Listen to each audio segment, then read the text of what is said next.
Boa noite. Ele é, sem dúvida, o mais extraordinário personagem da história da humanidade. Devotado hoje por bilhões de fiéis em todo o planeta.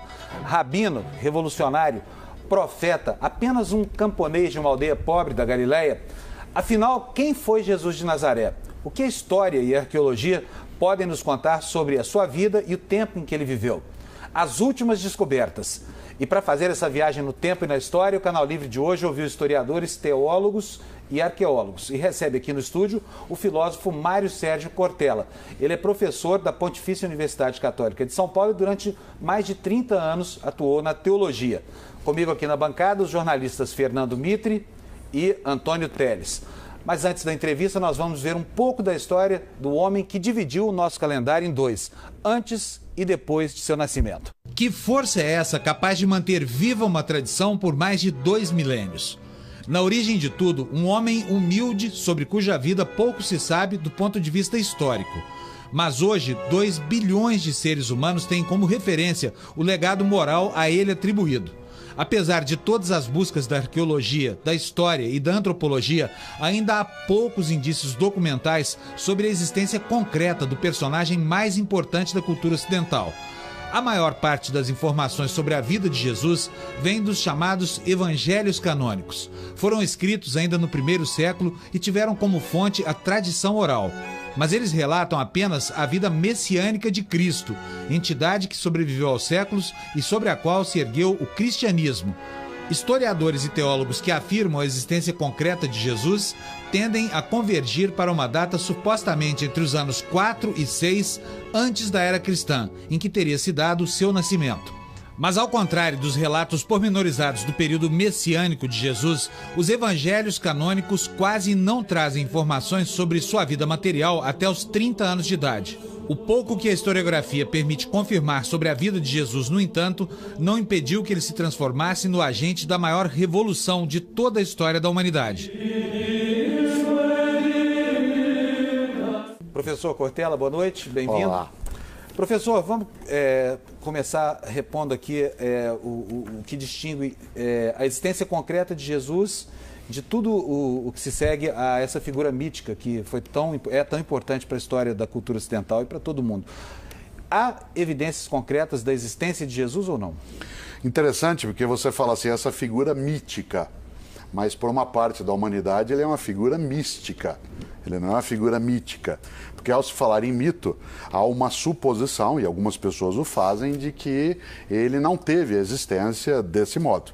Se eu olho como mística, isto é, aquele homem com presença religiosa, crença na existência, sem dúvida.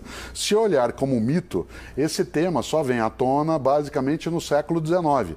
Aliás, por curiosidade, no início do século XX, em 1906, um grande homem chamado Albert Schweitzer, que foi inclusive Nobel da Paz em 1952, ele escreveu um livro chamado Em Busca do Jesus Histórico. Porque o problema de se Jesus existiu ou não como uma pessoa, né, e não apenas como uma ideia religiosa, vem no século XIX. Hoje, são poucos aqueles que afirmam que Jesus em si não existiu. Há controvérsia em relação ao modo, ao lugar, ao tempo, mas em relação à existência dele, Jesus de Nazaré, tal como você falou na abertura, quase não há mais polêmica.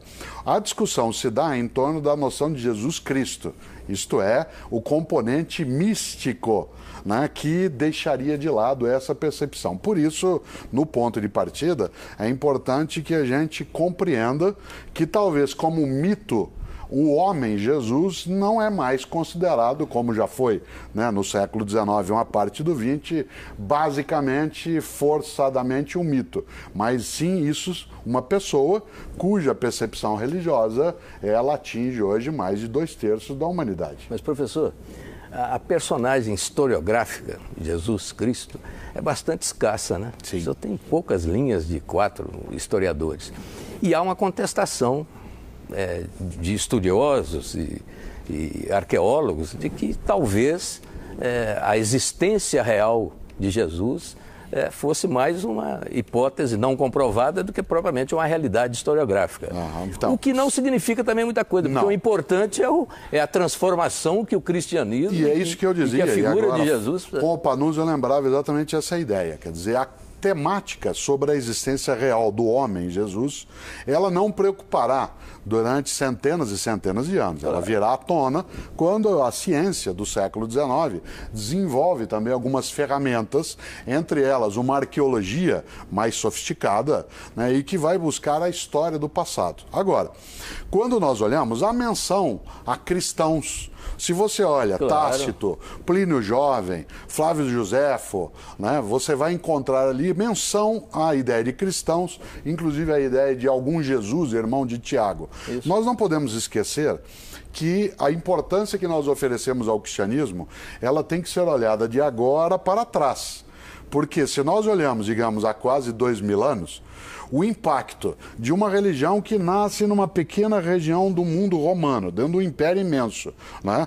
Que é uma dissidência dentro da religião daquele povo na Palestina, ela não terá um impacto, digamos, não seria, para usar uma expressão direta, não seria uma notícia hoje. Né? Provavelmente, se nós tivéssemos nos meios de comunicação de agora, não seria noticiado, nem a morte, né? Menos ainda a história do nascimento. Ela se tornou a posteriori, depois, uma grande notícia, ou para usar um termo, né, grego que os cristãos usam, uma boa nova, né, uma boa notícia. Mas na origem não se teria. Nós temos que levar em conta também, Mitre, algo que é especial. A Palestina, especialmente Jerusalém, foi destruída no ano 70. Se acredita que Jesus tenha morrido por volta do ano 29, 30, aí alguns dirão, mas ele não morreu com 33 anos? Sim, mas se sabe que há um equívoco em relação ao ano, né, de nascimento. Não há o certo, provavelmente entre o ano 6... Ele nasceu, na verdade, 3 ou 4 anos antes de Cristo. Né? Jesus nasceu 3, 4 anos antes de Cristo. Mas Jesus teria morrido na revolta dos judeus? Não. O que eu quero dizer é outra coisa. Jesus deve ter morrido por volta do ano 29, 30 da era cristã. No ano 70, ou seja, algum tempo depois na história, muito pouco, Jerusalém foi destruída. E todos os templos e sinais daquele período no mundo judaico sofreram abalos por parte do ataque romano. Isso significa que uma parte também de uma eventual documentação que tivesse registrado aquela situação que aconteceu na Palestina, ela pode também ter desaparecido. E é bom lembrar que o primeiro evangelho foi escrito depois da destruição do templo. Exatamente. Portanto, muita coisa ligada à memória e muitas coisas ligadas a um histórico de uma personagem que você lembrava, né, Panunzio, talvez um impacto na humanidade, especialmente no campo mítico e místico. Ele é fortíssimo, mas cuja noção é tão presente que nós hoje continuamos tratando desse que pode ser um mistério, pode ser uma organização meramente religiosa, mas sem dúvida, notícia continua sendo em larga escala. Professor, o que importa saber é quem é esse Jesus de Nazaré na sua aparente insignificância. E o Cristo na sua grandeza, na sua monumentalidade, como um intermediário de um pacto entre o Criador e a criatura. Em que momento Jesus e Cristo se separam? Eles mais vão se juntar até do que se separar no século I. Haverá algumas discussões dentro da teologia sobre a separação.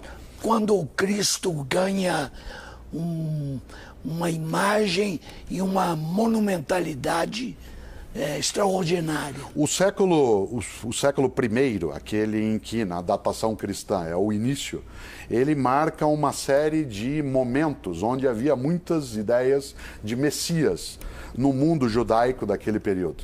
Jesus não é o único que será entendido como um possível Messias naquele momento. Mas o se Cristo... nós olhamos... Então, o Messias é o Cristo. Sim. Porque Cristo é um termo grego para a expressão hebraica Messias. Então, a ideia de que viria alguém para libertar e salvar o povo, isto é, um Cristo, ela é presente quando Jesus existe.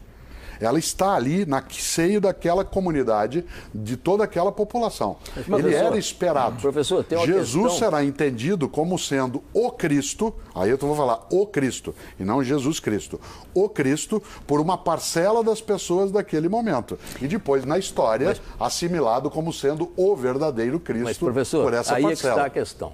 Jesus, né, tornado Cristo, ele teria operado, digamos, numa perspectiva ali dentro do judaísmo. Ele se tornou o Cristo mundial, o Cristo universal, a partir do trabalho de outra pessoa. Sim, claro, de Saulo, de Paulo. De São Paulo. Então, é possível pensar que Jesus quis transformar o judaísmo, quis aperfeiçoar o judaísmo e ponto final. E São Paulo é que teve a grande visão de transformar Jesus Cristo no grande... Sem dúvida. Por isso que essa pergunta do Teles é muito importante. Quer dizer, em que momento há essa transição de um líder judaico, um rabi, um mestre, que encanta, no sentido duplo da palavra, as pessoas... A sua comunidade. Isso, a sua comunidade, quando que ele ganha o status... E eu pergunto, não seria São Paulo o autor disso? Quando Paulo, ele já, depois da morte de Cristo, para ele, né, da morte de Jesus, para aqueles que não são cristãos, né, depois da morte de Jesus, Paulo, que é um cosmopolita, ele sai por aquele mundo, pega, inclusive, entre aspas, carona no movimento do Império Romano e sai difundindo uma mensagem que vai construir a ideia de Cristo. As cartas de Paulo, elas antecedem a produção dos evangelhos. Embora a gente leia, né, numa Bíblia cristã, primeiro os 4 evangelhos e depois as cartas de Paulo, né, elas foram escritas antes dos evangelhos, o que significa que a construção, né, e volto ao Teles, da ideia de Cristo encarnado em Jesus e vice-versa, ela virá, sem dúvida, né, depois da morte dele, agora, com a construção teológica de Paulo.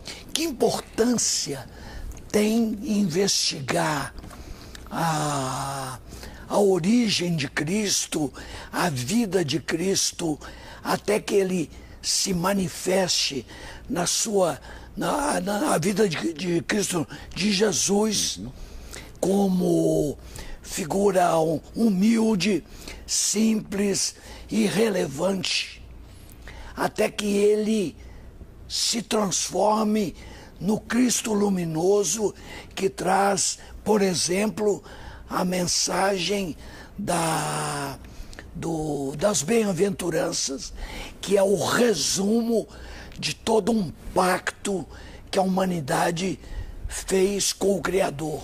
Nos 2 primeiros séculos, mas especialmente no primeiro século, do tempo do cristianismo, a maior importância de torná-lo Cristo é, de um lado, marcar a ideia que, de fato, ele foi aquele que veio para a salvação. Há outras questões envolvidas nisso. No primeiro século, a grande marca é dizer, entre os vários messias que apareceram nessa época, este é o verdadeiro. Aliás, professor, me desculpa, mas essa figura do Messias, que tinha apenas a túnica, o cajado, era uma figura muito comum no tempo de Jesus. Sim. Havia uma tendência filosófica que era composta pelos cínicos, né? Sim. Aliás, a palavra cínico hoje é muito diferente do sentido que tinha ao tempo de Jesus. Eu queria que o senhor explicasse por que Jesus...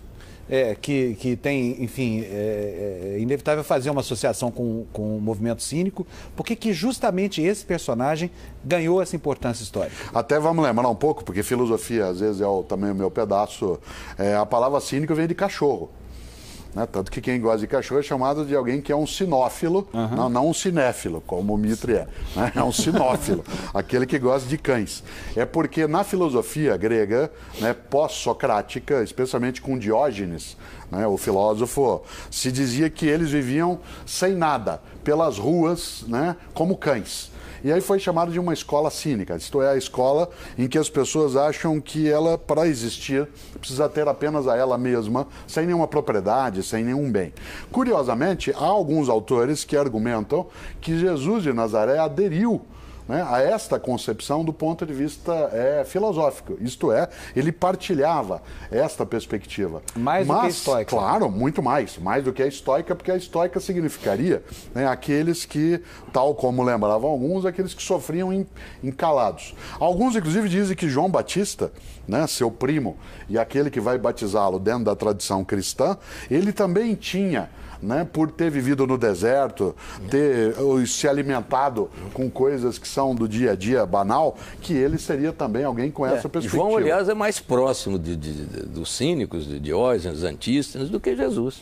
Como concepção. Jesus até que gostava tem algo de uma vidazinha boa em alguns momentos. Que retoma, sem dúvida. É muito mais ascético João Batista do que Jesus, né, nesse ponto de vista. Mas há uma questão séria, que é fazer com que, volta ao tema, das várias possibilidades de Messias, que Jesus seja aquele que vai encarnar essa ideia. Mas Jesus, se ele não fosse um personagem preparado para cumprir a profecia, só pela movimentação histórica dele narrada nos evangelhos, ele já seria sacrificado ali. Era absolutamente inevitável. Ele afrontou todo o poder da Palestina.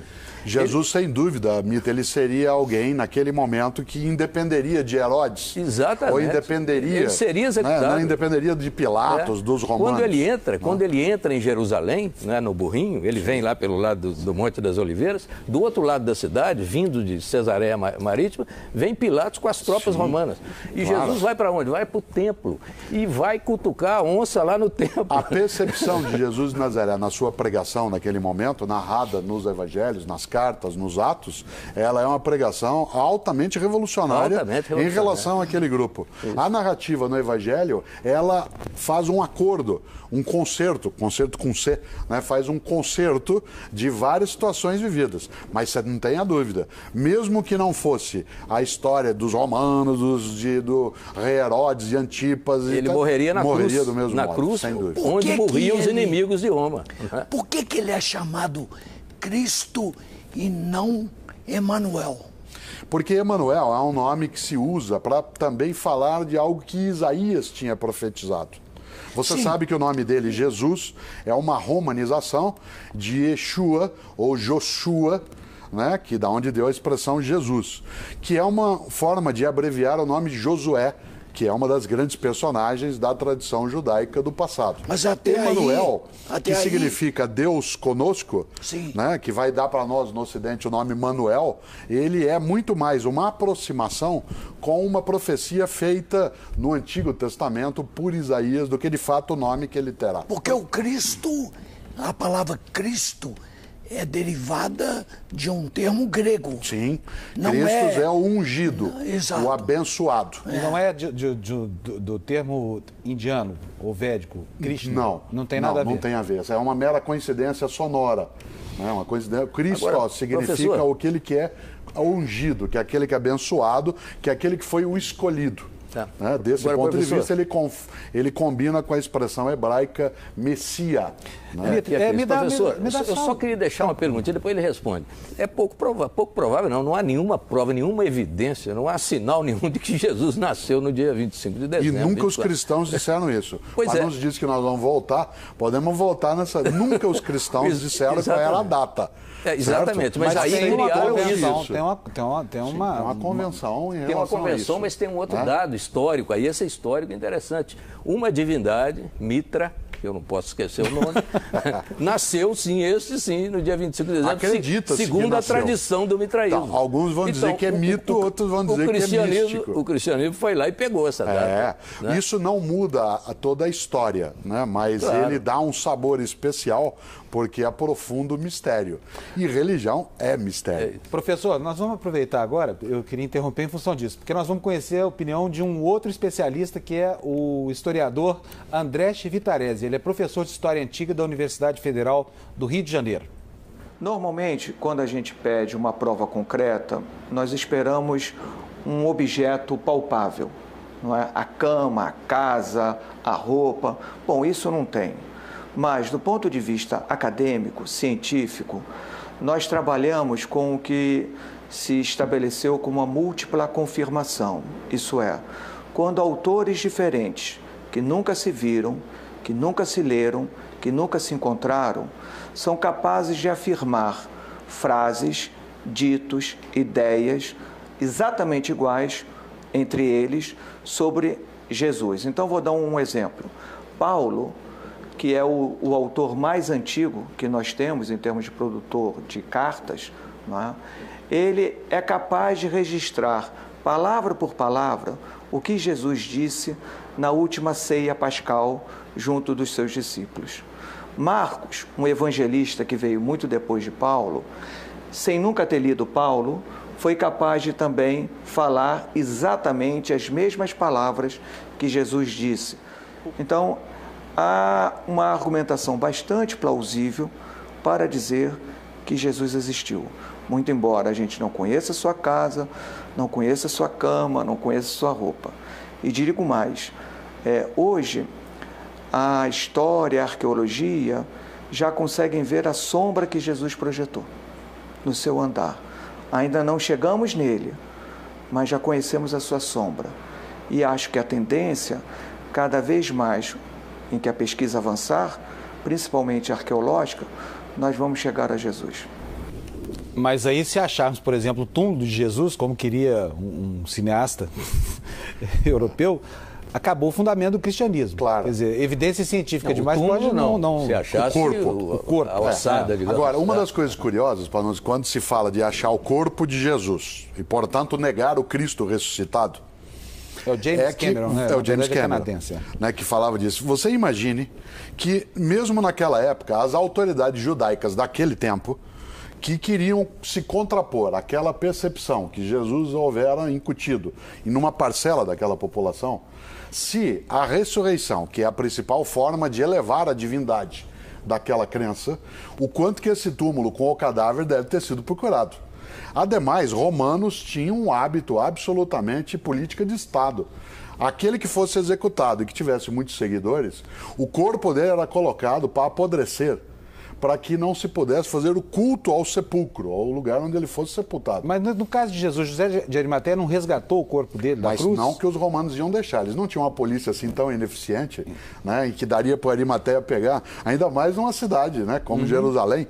Né, não dava para você ir fazendo as coisas e, né, escondendo. Não era assim, dizer, chega lá o Estado romano. O Estado romano era um Estado. O Arimateia seria uma prova de que ali no Sinédrio havia uma infiltração cristã bastante significativa. Eu acho que cristã Nicodemos, no outro evangelho vai aparecer Nicodemos, né? Que eu acho foi que não há um único cristianismo quando ele nasce, assim como não há uma única forma de prática do judaísmo no século I. Se nós olhamos, por exemplo, quando Jesus está na sua atividade, quando Jesus está na sua pregação e na sua vida, se ele está lá, você tem pelo menos 4 grandes grupos judaicos naquele momento de natureza religiosa e política. Os saduceus, os fariseus, os essênios e os zelotes. Quer dizer, esses 4 grupos convivem. E eles não são unívocos, não são o mesmo grupo. É provável que houvesse simpatizantes da ideia de Jesus de Nazaré junto a outros grupos. Jesus era judeu, praticava o judaísmo. Isso, mas há uma hipótese que Jesus teria sido zelote. Então, ele poderia ter sido zelote, as que era o hipóteses, inimigo de Roma. A outra que diz que ele foi essênio, por isso que ele foi batizado por João Batista, que João Batista também o seria. Ou que Jesus, ele partilhava de algumas das coisas dos saduceus. Uma das coisas boas, né, é que esse mistério, ele abre muitas interpretações. Não há, do ponto de vista científico, uma única vertente, nem na teologia. Os saduceus não, porque os saduceus não acreditavam na ressurreição. Mas quem disse que todos os judeus acreditavam na ressurreição? Né? Você diz, não, nem todos, é verdade. Né? Mas talvez há ideia, alguns argumentos, que se ele foi saduceu, que a ideia da ressurreição pode ser muito mais compatível com a percepção dos islâmicos sobre Jesus. Porque os islâmicos acreditam que Jesus foi um profeta importante, que ele não era o Cristo e que ele não ressurgiu na prática. Ele foi levado para os céus ainda vivo e outro morreu no lugar dele. Jesus, que os islâmicos chamam de Isa, né, ele não foi alguém que morreu. Ao contrário, em vida ainda, Deus, isto é, Alá, o levou para os céus. Então, essa múltipla possibilidade. Mas outros personagens bíblicos não considerados portadores da divindade também o foram. Sim, Elias, Sim. Sim, você tem outros, porque essa ideia de ser arrebatado, de ser levado, ela é muito comum nas religiões do passado. Bom, gente, eu preciso fazer agora o nosso primeiro intervalo. Canal Livre, hoje dedicado ao Jesus Histórico, volta já em um instantinho, não saia daí.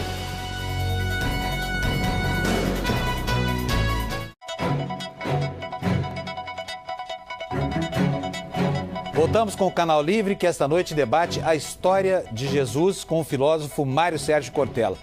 Para Pedro Paulo Funari, que é professor de História e Arqueologia da Unicamp, mais vestígios da vida na Galileia, na época de Jesus, ainda serão descobertos nas próximas décadas. Vamos ver o que ele diz. A arqueologia ela é muito importante porque ela nos fornece o contexto no qual Jesus viveu. Nós temos muitas informações que provêm de escavações na Terra Santa, na Palestina. Elas se referem tanto às maneiras como as pessoas viviam, as suas casas, como que viviam as autoridades, como vivia o povo comum.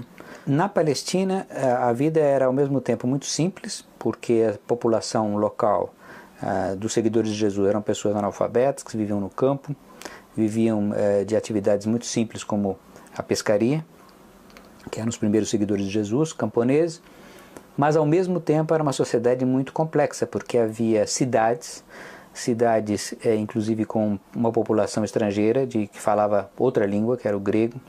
Havia tropas romanas que vinham soldados de pontos muito distantes do Império. Portanto, Jesus conviveu, embora os seus seguidores e seu círculo mais íntimo fossem de pessoas muito humildes, ele conviveu com pessoas de diferentes origens étnicas, de uma região muito grande do Mediterrâneo Antigo. Nós descobrimos há um tempo atrás um barco na Palestina que é muito parecido com o que teria sido o barco dos pescadores que seguiam Jesus, como Pedro, e que Jesus mesmo utilizou. Encontramos também vestígios de casas da Palestina, da época de Jesus, que não usavam telhas, e que explica, por exemplo, uma passagem do Evangelho que fala que um paralítico passou pelo telhado, quer dizer, na verdade não eram telhas, era um teto de palha que podia ser facilmente retirado. Então, com certeza, novas informações virão nas próximas décadas. Agora, para quem crê, para quem acredita em Jesus, no Cristo, essas descobertas que se anunciam não podem acabar fazendo com que Jesus fique menor do que Cristo, evidentemente, no futuro? Acho que não, por uma razão, Panunzio. Os evangelhos, eles são textos de reverência, não são textos históricos. Em nenhum momento se pode supor que aquela descrição que ali aparece, ela tem um componente de natureza científica, de comprovação. Tá? Aliás, de uma certa maneira, é preciso entender que aquelas histórias elas são improváveis, mas não impossíveis. O senhor está se referindo, inclusive, aos milagres, por exemplo? Não, as histórias em geral. Quer dizer, quando eu digo que é impossível, eu estou dizendo que isso nunca existiu. Quando eu digo que é improvável, eu estou dizendo que não pode ser provado. Não pode ser provado desde agora. Pode ser que se encontre em situações, né, dessa natureza. Agora, o que está por trás, que é uma força muito grande, é a força da fé. Volto à ideia. A Bíblia, ela não é uma narrativa, ela tem narrativas. Há coisas na Bíblia que elas coincidem com os tempos, com os modos, com os costumes, e outras que são de natureza eminentemente religiosa, que estão marcadas pela perspectiva exclusiva da fé. Algumas pessoas acreditam que o texto bíblico ele é literal, isto é, ele é mesmo aquilo que aconteceu. Mas isso não é consenso dentro das várias formas de cristianismo, professor, nem hoje, nem na história. Professor, do ponto de vista dos evangelhos, se pegar o primeiro evangelho, que foi aquele escrito mais próximo do evento, quer dizer, Marcos escreveu 40 anos depois, né, mais ou menos ali na época da Revolução, da tentativa de Revolução, que foi em 66, não é? Então, sob aquela influência. Mas ele conviveu com muita gente que viu Jesus, que pode ter testemunhado. É possível, e os outros evangelistas beberam muito na fonte de Marcos, é possível entender o evangelho de Marcos como aquele de maior credibilidade do ponto de vista historiográfico? É provável que ele contenha a influência mais forte, inclusive porque tanto o Evangelho de Lucas quanto o de Mateus, eles têm sim o Evangelho de Marcos como referência. Digamos que fosse a primeira reportagem que recolheu as narrativas da época. Isso mesmo, né? E aí ele influencia o que virá na sequência. Aliás, é o texto mais jornalístico. Claro, mais jornalístico, é mais do dia, de jornal mesmo, de dia. Né? E o Evangelho de João, ele já está mais voltado para o campo místico naquilo que o Teles antes levantava em relação a mostrar que Jesus era Cristo e não só a mera trajetória. Tanto que você não tem a história do nascimento de Jesus narrada nos 4 evangelhos. Só um deles, que é Mateus, vai falar da visita de magos e assim por diante. O que é certo é que esses evangelhos, eles contam uma história do ponto de vista da fé, que para quem nela cria, era de fato, ainda é, a resposta da realidade. Há inclusive uma discussão sobre quem são de fato os autores dos evangelhos. Pode ser, inclusive, que, embora seja o Evangelho segundo Marcos, que seja uma homenagem ao apóstolo Marcos e uma comunidade resolveu batizar com esse nome. Há dúvida, né, hoje quase certa, que o João do Evangelho não é o mesmo do Apocalipse e não seria o mesmo discípulo amado. Quer dizer, existe uma série de situações... Ele se auto-intitula discípulo muito amado. Eu sei, mas não se supõe que necessariamente ele seja o mesmo. Podem ser 3 pessoas diversas e, eventualmente, o autor de um evangelho não necessariamente é uma pessoa. Ele pode ser um coletivo, uma comunidade que o faz. Não há essa certeza. Não há documentação que traga isso dizendo, não, este Marcos é o apóstolo Marcos que conviveu com Jesus e escreveu desse modo. A fé de muita gente acredita nisso. Mas se nós olharmos fora do exclusivo campo da fé, não há essa prova. Professor, que importância, na verdade, existe essa busca de detalhes, de fragmentos da vida de Jesus ou dos apóstolos, quando, na realidade, toda a estrutura da religação do homem com Deus está fundada nos ensinamentos morais que o Evangelho trouxe e que pouco importa de que maneira chegaram. Assim como ninguém está discutindo se Sócrates falou de uma maneira ou de outra, se ele se suicidou obrigado ou se ele foi ao suicídio por vontade própria, ou Aristóteles, ou Platão. Você até mencionou uma personagem curiosa que é Sócrates. Então, porque, inclusive, né, durante um tempo se duvidou da existência de Sócrates, tal como se duvidou da existência de Jesus. Alguns imaginavam que Sócrates ele era apenas uma personagem, entre aspas, inventada por Platão. E ele é um conjunto de regras morais. Alguns, inclusive, aproximam ideias morais de Sócrates de ideias de Jesus de Nazaré. Mais tarde você tem essa junção. Agora, tem uma coisa que você levantou, Teles, que é muito importante nisso. Você fala, o que interessa a quem crê, tanto faz. Para quem tem uma crença em Jesus Cristo e não está preocupado com a identidade, com a filiação direta humana, que não está exclusivamente marcado pelo lugar... Que não altera em nada. Isso é absolutamente indiferente. Tanto o senhor acha que altera? Não, não altera. A fé não altera. Inclusive é irrelevante até se houve ou não o personagem de Jesus. Claro. Esta ideia de que Jesus ela existiu, né, como pessoa, que Jesus existiu como pessoa, ela sempre incomodou mais os não cristãos do que, de fato, os cristãos. Aos cristãos, por estar apoiado na fé, isso era uma questão de menos importância. Agora, nos últimos 200 anos, em função, como eu dizia antes, do avanço da arqueologia, das ferramentas de comparação de texto, do crescimento da linguística, do domínio, inclusive do aramaico, que era o idioma falado na Palestina e que não é falado por mais ninguém. Então você precisava de outro tipo de método para se aproximar. Também a teologia cristã se debruçou sobre isso, não para dizer assim, não, Jesus está aqui, ele existiu mesmo, mas as teologias cristãs para evidenciar que há uma conexão entre o Jesus, pessoa, e o Jesus Cristo, para ressaltar a importância da fé. Mas a preocupação entre cristãos, ela não se dará. Professor, é claro que a historiografia vai continuar essa busca do Jesus histórico, essa é a vocação dela, é a razão de ser dela. Mas ainda do ponto de vista jornalístico, eu diria assim, no Evangelho de Marcos, tem lá uma previsão inteiramente errada, ou eu que estou lendo de maneira objetiva demais, que é o fim do mundo chegando. Ali dá a impressão, eu vou dizer Marcos, porque está na boca de Jesus, que não vai demorar muito. Ele chega a dizer, os nossos contemporâneos vão testemunhar essa passagem. Ali é um erro de previsão brutal. Você tem no século I, que é quando Jesus vive, existem vários apocalípticos. Isso. Isto é, inclusive, vários tem profetas... um pequeno apocalipse em Marcos. Claro, no próprio texto. Há vários profetas do fim dos tempos. Isso. Alguns, inclusive, apoiam que João Batista caminhava nessa direção. E se a gente olha a pregação de João Batista, narrada também em alguns textos, ele dirá em relação ao fim próximo. Jesus tem, no registro de Marcos, algumas falas dessa natureza.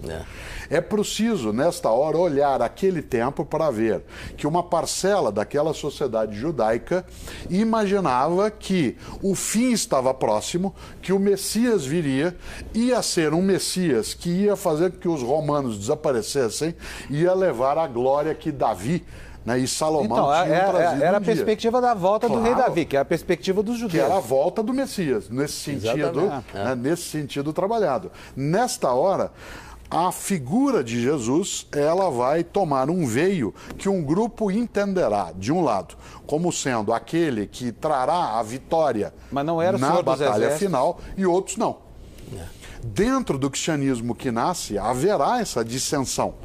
Haverá, por exemplo, no primeiro século, alguns que acham que Jesus era aquele que faria isso e o fim chegaria logo, e outros que achavam que a mensagem de Jesus é outra. É quando se dirá, e você vai ver isso em outros evangelhos, meu reino não é desse mundo.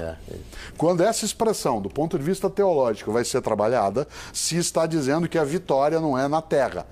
Que então, se não chegou o tempo, é porque não era esse o tempo. Antes ele já havia dito, dai a César o que é de César e a Deus o que é de Deus, já separando as coisas. Alguns acreditam que ele disse isso, outros acreditam que disseram que ele disse isso. É claro, certo? Sempre assim. Professor, há um ponto fundamental que é o dogma da Trindade. Sim. Então, ao Pai, o Filho e o Espírito Santo. E o Espírito Santo tem uma presença como portador de dons que ele distribui aos seres humanos, sem que, entretanto, ele tenha a importância do Filho como Cristo. Por que isso? No século IV apareceu uma discussão séria em relação à temática da Trindade. Quem vai discutir isso melhor será Agostinho, o teólogo africano que viveu também na Europa, vai discuti-la no século V.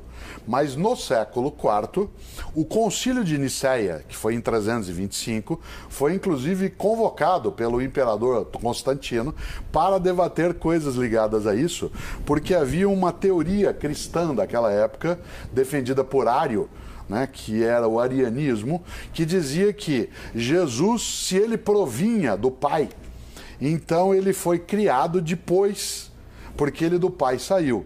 Se assim era, então ele não era tão eterno quanto o Pai.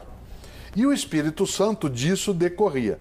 Agora, essa discussão em Nicéia... O Espírito Santo é uma divindade feminina? Não se trabalha a noção de uma divindade. Na teologia cristã, existe uma única divindade consubstanciada, ou seja, da mesma substância, com 3 pessoas. Não são 3 divindades. Em nenhum momento na teologia cristã acatada na história aparece essa percepção.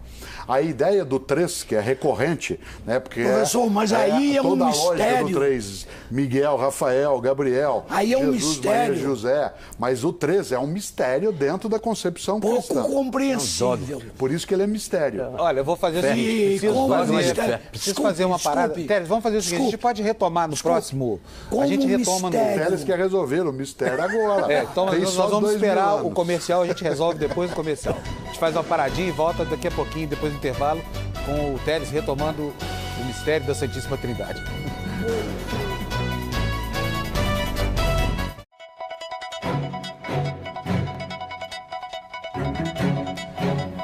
Estamos de volta para o último bloco do Canal Livre desta noite, hoje discutindo a vida do personagem histórico de Jesus de Nazaré. Eu interrompi o Teles aqui no último bloco, vou passar logo para ele a palavra, porque nós temos um mistério enorme por resolver, né, Teles? Professor, com autorização do Panúzio, eu volto à questão da Trindade, do Espírito Santo e do Espírito Santo. Primeiro, eu não me recordo de nenhum momento em que o Cristo tenha se referido à Trindade. Segundo, não me recordo também que ele tenha se referido ao Espírito Santo. Fala-se várias vezes em espírito. Sim. Se você olha no Evangelho de João, há momentos... Fala-se até que no batismo de Cristo, o Espírito Santo apareceu sobre a forma de uma ave. Mas isso me parece uma metáfora singela. Claro, a metáfora é o que você tem em grande quantidade. Mas se você olha o Evangelho de João, que é o mais teológico, como concepção, e o que mais trabalha é a ideia de Cristo, muitas vezes ali, Cristo fala sobre si mesmo como sendo Filho de Deus, fala sobre Deus como Pai e fala sobre o Espírito que ilumina e encanta. A concepção de trindade desse modo, ela é recorrente na história do judaísmo. Eu falava antes até do intervalo que se trabalha com Abraão, Isaac e Jacó, né, com a trilogia dos arcanjos, se trabalha sempre a noção do 3, ela é recorrente nessas culturas, inclusive entre gregos, entre egípcios. Se a gente olha, você lembrou o hinduísmo, né, num determinado momento, dentro da multiplicidade da força divina, né, do hinduísmo, Brahma, Vishnu e Shiva, também você tem um 3. Então, a noção triádica do 3, ela aparece com força naquele momento. E no Evangelho de João, há essa expressão. Também se encontra disperso nos outros 3 evangelhos, que são chamados canônicos, algumas dessas questões. Por que isso é colocado como mistério? Né? Obviamente porque a explicação do ponto de vista racional, ela encontra um obstáculo. Como é que você tem um único Deus, que são 3 pessoas? Isto é, não seriam 3, então não é politeísmo. É evidente que a noção de 3 em 1, ela é muito mais um combate à concepção romana da época, que era politeísta, que tinha muitos deuses, e o reforço do monoteísmo abraâmico e mosaico. Né? Desse ponto de vista, a gente pode até interpretar isso de outros modos, inclusive porque os hebreus, lá no início, se você lê em hebraico o livro inicial da Bíblia cristã, que é da Bíblia judaica, que é o livro do Gênesis, no início a narrativa fala em Elohim, em deuses, e não em Deus. Verbo. Isso assim, e nós criamos, fala no plural. Depois é que vai se reduzir a esta ideia de 3, mas numa só pessoa, na concepção monoteísta. O verbo está em João, é assim que começa. Ou seja, a ação da tríade, dos 3. Né? Não é algo que a gente consiga, não só lidar aqui, mas faz pelo menos, digamos, 1.900 anos. Professor, né, que esse debate... Jesus não ajuda a confundir ainda mais a coisa na compreensão dessa complicadíssima Santíssima Trindade, quando ele interpela seu pai no momento da crucificação e pergunta por que foi abandonado? Sim. É que se você tem isso, não em todas as narrativas. Nenhum dos 4 evangelhos ele é idêntico e nenhum deles tem o mesmo foco. Se você olhar as 4 narrativas que saem daquelas comunidades que as produziram e depois elas foram aceitas como oficiais, canônicas, porque há mais de 30 evangelhos. Os 4 aceitos é que tem essa posição. É claro que cada um deles vai dar uma ênfase. Um deles dá ênfase no fato de que Jesus é o Filho de Deus e recorre ao Pai. Mas você não tem isso de todos os modos em todos os evangelhos. Então, nesse polo, sim. Em todos eles, não. Né? Professor, deixa eu te fazer uma pergunta a respeito do Concílio de Nicéia e a respeito dos outros evangelhos. Até aquele momento, a igreja lidava com todos os evangelhos, inclusive os apócrifos, que tem alguns que são incríveis. E muitos são posteriores ao Concílio de Nicéia. Depois apareceram outros. Mas existe ainda alguma utilidade na leitura desses evangelhos apócrifos? Sem dúvida. Mas do ponto de vista da perspectiva religiosa mesmo? Nossa, você tem, inclusive, editoras cristãs, várias delas, inclusive católicas, para pegar aquelas que são mais fortes nesse campo de publicações, elas fizeram livros com os evangelhos apócrifos. Então vamos tomar o evangelho... Porque a finalidade, por exemplo, de ler o evangelho de Maria Madalena, ou de Tomé, ou atribuído a Tiago... O de Tomé, onde Maria Madalena aparece num momento muito interessante lá com Jesus, os dois se beijando e o Pedro fica uma fera ali e tal. Isso, exatamente. Pois é, aquilo durante 3 séculos a igreja aceitou aquilo. Não, porque você não tinha a igreja. A gente não tem a igreja. A igreja, como a gente diz, tal como a gente diria assim, o governo, ela é uma figura. Mas foi no Concílio de Nicéia, de Nicéia que quando você vai ter a igreja. Mas você tinha múltiplas igrejas. A palavra igreja significa comunidade. Então você tinha muitas igrejas. Mas não esse existe conteúdo, uma igreja mas esse centralizada. conteúdo, o que o senhor acha desse conteúdo? Não, eu acho que esses conteúdos, eles são relatos possíveis daquele momento e eles são relatos que eles ajudam a entender algumas das coisas daquela época, mas do ponto de vista da teologia, todo o aporte, todo o apoio para a compreensão da religião está nos 4 canônicos. Os outros auxiliam a olhar um pouco sobre a infância de Jesus, sobre qual era o ambiente da época, qual que era a relação de Jesus com as mulheres e assim por diante. Você tem narrativas em evangelhos apócrifos que falam sobre a manjedoura, sobre o boi e o jumento ao lado, professor, todas essas histórias. É da maior importância a relação de Jesus com as mulheres. As mulheres têm uma presença incrível nos evangelhos. Aliás, uma das razões que fazia com que ele fosse, entre aspas, motivo de escândalo, porque a palavra escândalo em inglês significa armadilha, obstáculo. Mas as mulheres foram patrulhadas brutalmente na história da igreja, sem porque dúvida. Se pegar, mesmo os canônicos, elas estão lá. É que mais uma nos vez, momentos cruciais. Mais uma vez você está usando igreja como se ela fosse uma.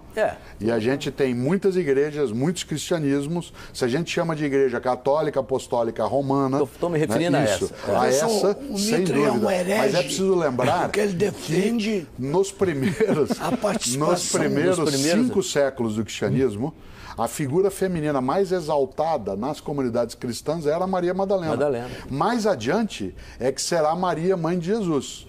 Né? Mas se tem toda uma lógica em relação a Maria como o papel da mulher. E o mesmo está querendo perguntar para o senhor, ainda não teve coragem, o que havia entre Jesus e Maria Madalena? Não, eu queria ir muito além. Eu acho que havia um respeito fortíssimo. Alguns textos dizem que eles mantinham uma relação, né, de intimidade. Essa intimidade poderia ser aquela intimidade quase sexual. impossível.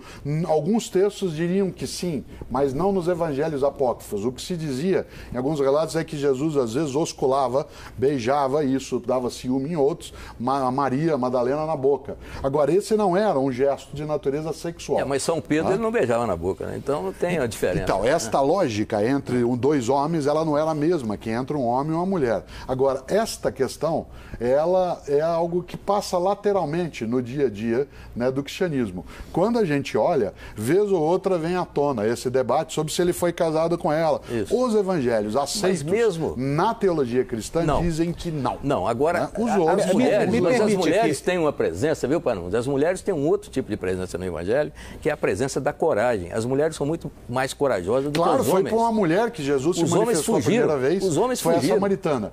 E foi para uma mulher que ele manifestou, foi Maria Madalena, na hora da crença da ressurreição. Exatamente, e os apóstolos todos fugiram no dia da crucificação e as mulheres estavam lá. Gente, antes que o senhor me responda com autorização. Não, pode seguir. O senhor acha que de toda a história, o que importa mesmo são as virtudes Claro, é a teologais, mensagem. a fé, a ideia, a por exemplo, de que um homem esperança nasceu. e o amor. E é isso que traz a beleza de um Natal. Um homem nasceu e a crença é que esse homem veio acreditando na possibilidade de paz.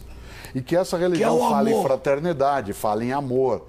A ideia histórica em si, ela fica em segundo plano dentro dessa mensagem. E a virtude, esperança? sem dúvida. A virtude da esperança, a virtude da fraternidade, da solidariedade. É Olha, isso que importa. antes O do restante circunda a mensagem principal. Senão a gente não pararia, né, uma parte da nossa vida para olhar também esse mistério. Enquanto eu ainda tenho tempo, quero mostrar para vocês o que diz o professor de Ciência da Religião da PUC de São Paulo, Pedro Lima Vasconcelos. Então, há referências em vários documentos de historiadores romanos, um escritor judeu chamado Flávio Joséfo, além da vasta literatura produzida pelos seguidores e seguidoras de Jesus, né, dando conta de uma personagem que viveu na Galileia, foi crucificado em Jerusalém, na época de Pôncio Pilatos. Religiosamente, Jesus é filho de Israel, né? Em termos culturais, ele é herdeiro, né? Ele vive num ambiente marcado pela cultura grega.